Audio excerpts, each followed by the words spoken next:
اعوذ باللہ من الشیطان الرجیم بسم اللہ الرحمن الرحیم من المومنین رجال صدقوا ما عاہدوا اللہ علیہ۔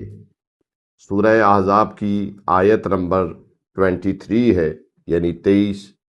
خالق ارشاد فرما رہا ہے کہ مومنین میں سے کچھ مرد ایسے ہیں جنہوں نے جو اللہ سے عہد کیا اس کو سچ کر دکھایا۔ 13 صفر تاریخ اسلام کے اس عظیم بوڑھے زاہد کی وفات کا دن ہے جو پیدا تو فارس کے ایک زرتشتی خاندان میں ہوئے، یعنی ایران میں، لیکن حق کی تڑپ انہیں مدینے کے تاجدار کے قدموں میں لے آئی۔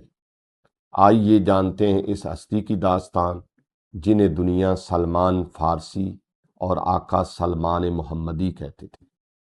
حضرت سلمان محمدی کی زندگی حق کی تلاش کی ایک لازوال داستان ہے۔ آپ ایران کے ایک امیر گھرانے سے تعلق رکھتے تھے، لیکن دل میں سچے دین کی پیاس تھی۔ آپ نے اپنا گھر چھوڑا،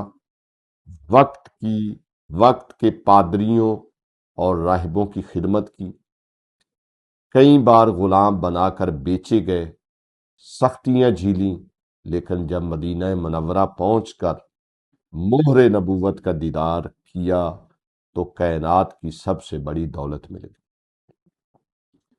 آپ کی عقل اور بصیرت کا یہ عالم تھا کہ غزوہ خندق کے موقع پر جب مدینہ پر 10,000 کا لشکر حملہ آور ہونے والا تھا تو آپ نے خندق کھودنے کا وہ تاریخی مشورہ دیا جس نے اسلام کو ایک بہت بڑی تباہی سے بچا لیا۔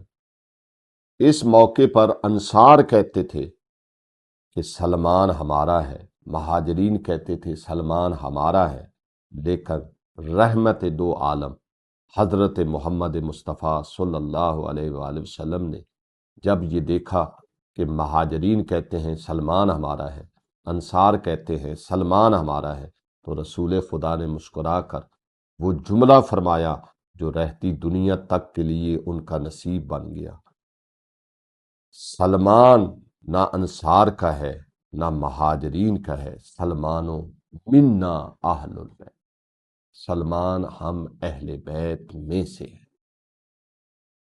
کسی غیر عرب کے لیے اہل بیت میں شامل ہونے کا یہ شرف کائنات کا سب سے بڑا اعزاز تھا۔ عزیزان گرامی، یہ وہ ہیں جو سلمان محمدی ہیں۔